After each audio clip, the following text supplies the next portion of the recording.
Ćao svima, dobrodošli u Split, grad sa 1700 godina povijesti, smišljen između kamena i mora, tamo gdje se car Dioklecijan odlučio umiroviti.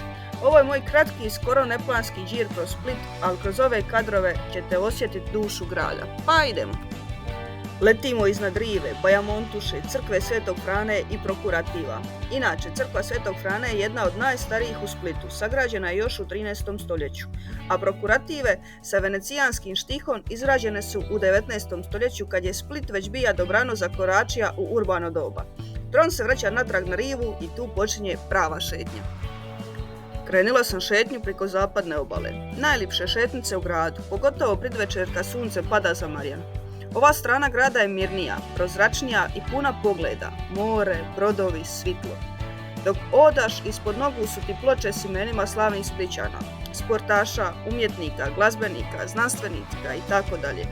Tu je recimo Oliver Dragojević, Goran Ivanišević, naš Veljko Rogošić koji je prepliva Jadran i mnogi drugi. Ova šetnica je zapravo svojevrsni hod po časti. Svaki korak je posjeti koliko je Split iznjedrija velikana. Palme šušte, ljudi trče, neko vozi biciklu, barke lagano ljuljaju i sve to u jednom ritmu, laganom, splitskom. Na kraju zapadne obale dolazim na Mateušku, mali porat pun duše. Ovo je bija ribarski kut, još u antičko doba. Tu su se vezale barke, mreže sušile, a ljudi dilili ribe i priče.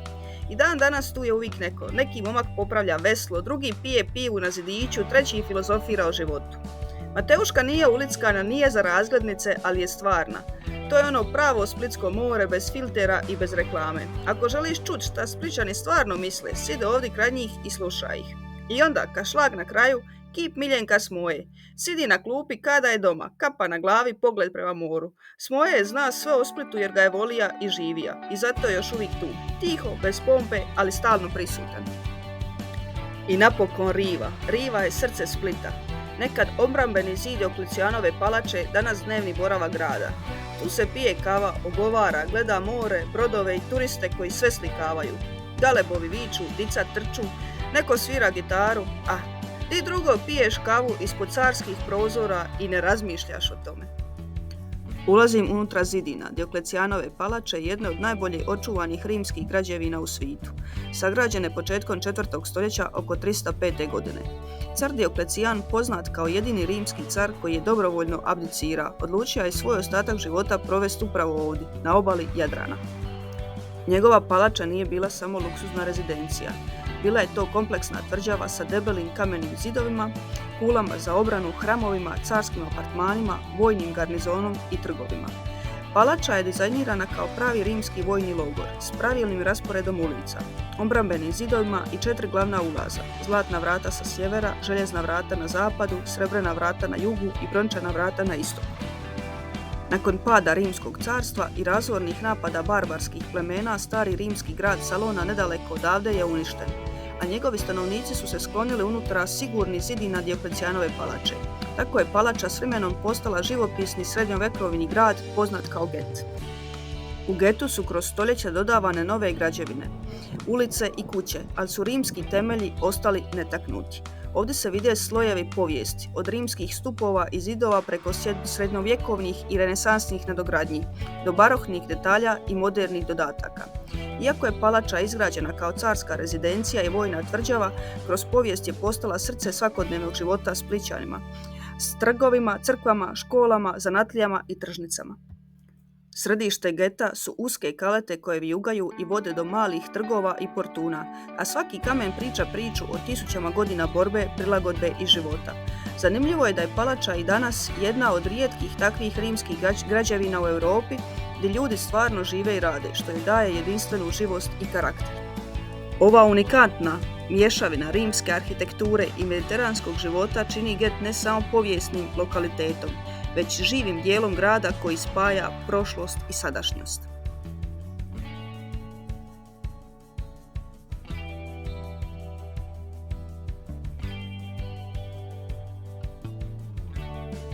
Nakon uskih uličica geta stižem do vestibula, okrugle dvorane i ulaza u privatni dio Dioklecijanove palače. Vestibul je rimska arhitektonska posebnost sa prepoznatljivim svodom i otvorom na vrhu koji pušta svjetlost.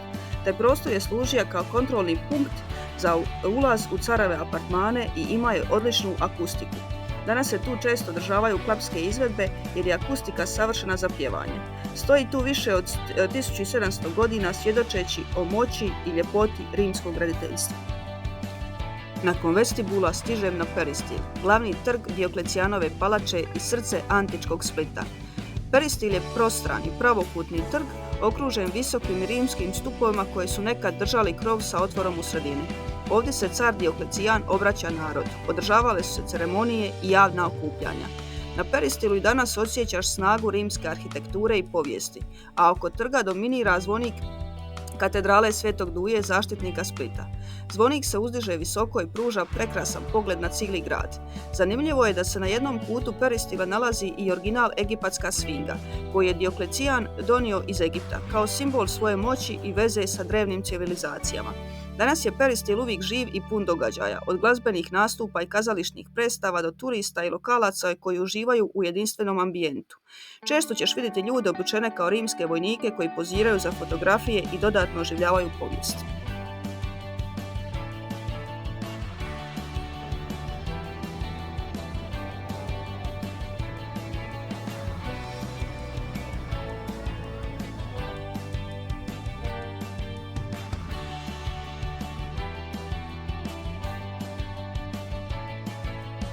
Kroz srebrna vrata izlazimo iz palače i stižemo u Đardin, stari gradski park iz doba Austro-Ugarske. Tu nas dočekuje kolosalni Grgur Ninski, rad slavnog kipara Ivana Meštrovića. Grgur je bio biskup iz 10. stoljeća koji se borio da mise budu na narodnom jeziku, ne na samo latinskom. Prava legenda od čovjeka. Dodirni palac i zamisli želju, svaki Splićanin to će ti reći.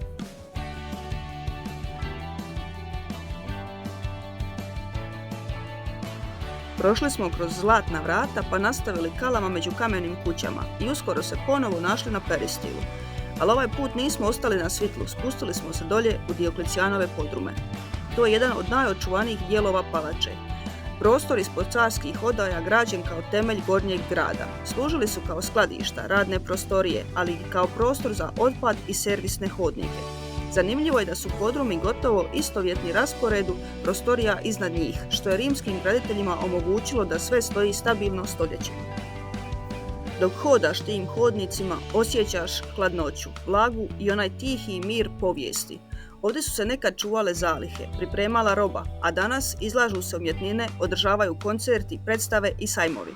Zahvaljujući njima znanstvenici su rekonstruirali izgled carskih odaja jer su podrumski temelji savršeno očuvali oblik palače iznad.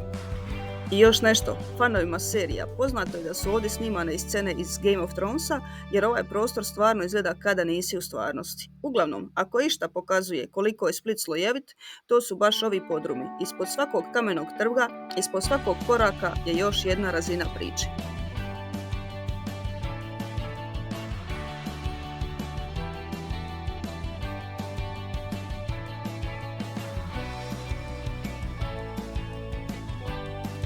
Nakon što smo istražili hladne hodnike podruma i prošetali ispod carskih odaja, ponovo smo se našli na rivi. Popodne je već prilazilo u veče i svjetlo je postajalo mekše, a more je bacalo zlatni odsjaj po fasadama. Sve se polako stišavalo. Gužva se razvodnila, u zraku se osjeća lagani povjetarac, a Split je ulazio u svoj najljepši trenutak dana. U tom savršenom toplom sumraku otišli smo prema zapadnoj obali, tamo gdje je malo mirnije i prozračnije. Sjeli smo prvi slobodni kafić uz more, naručili nešto ladno i jednostavno uživali. Pogled na grad s te strane daje neku drugu perspektivu. Vidiš rivu iz daleka, brodove kako polako stižu ili odlaze i osjetiš onaj pravi splitski gušt.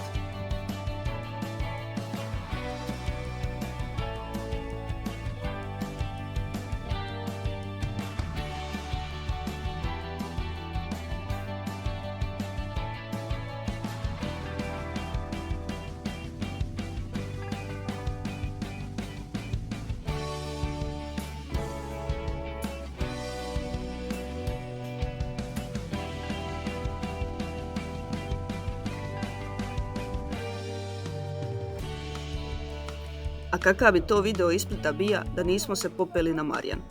Sad kad smo već snimili grad, krenuli smo lagano uzbrdo. Prvo po asfaltiranoj stazi, a onda se nastavili penjati po makadamu, među borovima i suhozidima. Zrak se minja, svježiji je, pun mirisa borovine, cvrčci pivaju, a pogled na more sve više se otvara. Nakon kratkog uspona dolazimo do jedne od najskrivenijih točaka na brdu, crkvice Svetog Jere. Smještena tik uz Stinu, ova mala kamena crkvica sagrađena je u 15. stoljeću i posvećena je Svetom Jeronimu, zaštitniku Dalmacije. Prema predaji, baš ovdje je Sveti Jere živija kao pustinjak, tražeći tišinu i duhovni mir. Crkvica je jednostavna, bez puno ukrasa, ali u toj jednostavnosti ima nešto posebno. Staneš ispred nje, sve utihne, samo borovi šušte i vidiš cijeli Split kako se proteže doli ispod. Mjesto koje kao da tiho čuva sve one koji su tu dolazili stotinama godina prije nas. Ali tu nismo stali, nastavili smo se penjati još malo dalje, do špilja Svetog Jere, uklesani u stijeni visoko iznad mora. Te su špilje kroz povijest služile kao utočište pustinjacima i duhovnjacima. I vjeruje se da je upravo tu Sveti Jere provodio vrijeme u molitvi. Kad staneš unutra, s pogledom kroz Stinu prema pučini, osjetiš tu tišinu koja nije prazna, nego je puna značenja. Marjan je puno više od gradskog parka, to je duhovna pozadina Splita, mjesto gdje se ljudi stoljećima povlače kad im postane sve preglasno. I baš zato, svako ko dođe u Split, treba bi bar jednom stati ispred Svetog Jere i udahnuti duboko, jer tu grad prestaje, a mir počinje.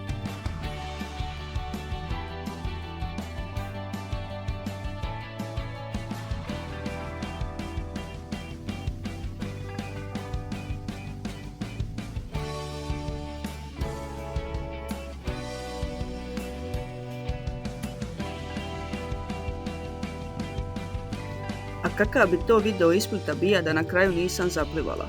Od svih plaža koje se pružaju uz grad, ja sam se odlučila za Žnjan. Možda nije najskriveniji kutak, ali ima nešto posebno u toj velikoj prostranoj plaži koja gleda pravo prema pučini. Snimam ga i s dronom i stvarno, Žnjan danas izgleda skroz drugačije nego prije. Nedavno su ga obnovili, uredili šetnicu, dodali nove beach barove, poplučali dijelove obale i napravili ga puno ugodnijim za šetnju i kupanje. Sve izgleda nekako moderno, a opet dovoljno opušteno da možeš doći u japankama i baciti se u more bez puno filozofije.